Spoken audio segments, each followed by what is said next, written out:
So Graham Brady is the man who's presided for God knows how long over the 1922 committee. That's the committee in charge of the Conservative backbench groups. It's the committee that oversees the election of a new Conservative leader.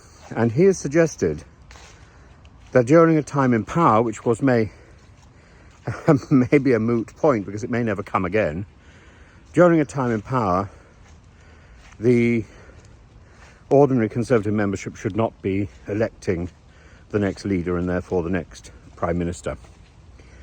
I think he's absolutely right. We've seen such a disaster with Boris and with Liz Truss, and to a certain extent with Rishi Sunak, though Rishi Sunak, all the cards are against him.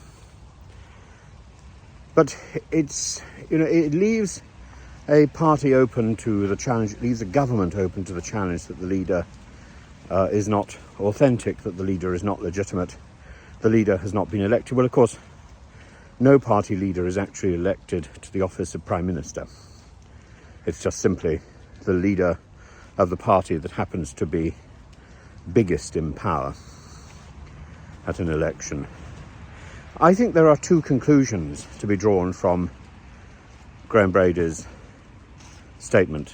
Conclusion number one is that there shouldn't be such elections in a sort of pseudo-democratic form, because it isn't really democratic, because the party leader is now the Prime Minister, and therefore to elect the Prime Minister by a very small fraction and a biased fraction of our population is perverse. On the other hand, the abolition doesn't seem to be moving in the right direction. The alternative is to put that election to the entire population. The entire population should have an opportunity to elect the next Prime Minister when a sitting Prime Minister goes. Now, you could say that will be very expensive and complicated. Will it be significantly less expensive, will it not, than suffering another Liz Truss? And that's, I think, the things you put in the scale. Graham Brady's observation, Liz Truss's premiership.